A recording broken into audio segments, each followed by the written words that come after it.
क्या आप भी इस कहानी से परिचित हैं?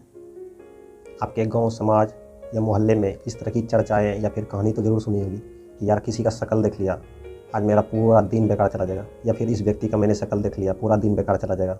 अगर ऐसी कहानी सुनी है तो मैं इसी से रिलेटेड एक कहानी आपको सुनाता हूँ। दरअसल एक राजा हुआ करता था और राजा के राज्य में सभी लोग सुखी संपन्न थे, खुश थे। लेकिन उसी राज्य में एक व्यक्ति था, पता नहीं लोगों से उससे क्या ईर्ष्या थी, क्या दुश्मनी थी। लोग उससे बड़ा परेशान रहा करते थे और लोगों का मानना था कि मैं इस व्यक्ति का जिस दिन भी शक्ल देख लेता हूँ, मेरा पूरा दिन बेकार चला जाता है। ये बात कहाँ तक सत्य था, इसका अंदाज़ा नहीं लगाया जा सकता था। राज्य के सभी लोग परेशान हो गए थे उससे। एक दिन सारे लोग शिकायत लेकर के राजा के दरबार में चले गए। वहाँ जाने के बाद राजा से शिकायत किया, मैं आपके दरबार में एक फरियाद देकर के आया हूँ कि आपके राज्य में एक व्यक्ति है जिसका शक्ल देखने के बाद पूरा दिन बेकार चला जाता है। मैं चाहता हूँ कि उस व्यक्ति को अपने राज्य से निकलवा दीजिए। तो बोला, ठीक है, मैं तुम लोगों की बातों पर गौर करके इस पर कुछ निर्णय लेने का कोशिश करता हूँ। बोला, ठीक है, उसे अगले दिन मेरे दरबार में पेश करो। पेश करने के बाद राजा ने बोला कि कल जब हम जगें तो जगने से सबसे पहले मैं इसका शक्ल देखना चाहता हूँ। तो बोला, ठीक है। राजा जहाँ सोते थे उसके शयन कक्ष के जस्ट सामने में उसको खड़ा कर दिया और राजा का नींद जैसे ही टूटा, सबसे पहले उसी व्यक्ति पर नज़र पड़ा और नज़र पड़ते ही बोला, ठीक है, तुम जाओ।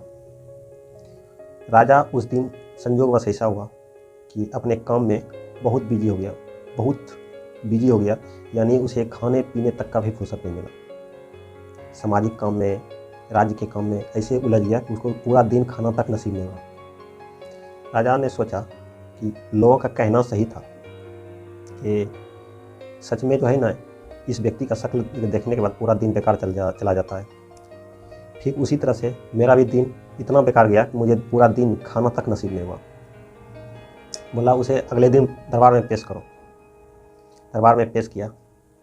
बोला कि तुम्हारे कारनामे सुनकर मैं इस नतीजे पर पहुंचा हूं कि तुम्हें गांव से निकाला जाता है या फिर तुझे मृत्यु दंड की सजा दी जाती है। अगर तुम्हारी कोई आखिरी इच्छा हो तो बोलो। बोला, हाँ है।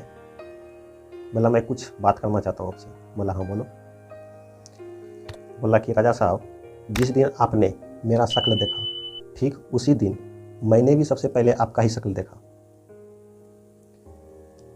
और जब आपने मेरा शक्ल देखा तो आपको तो सिर्फ खाना तक नसीब नहीं हुआ, लेकिन उसी दिन जब मैंने आपका शक्ल देखा, उसकी सज़ा मुझे मृत्यु दंड दिया जा रहा है या फिर अपने समाज, अपने मोहल्ले, अपने राज्य को छोड़ के जाना पड़ रहा है।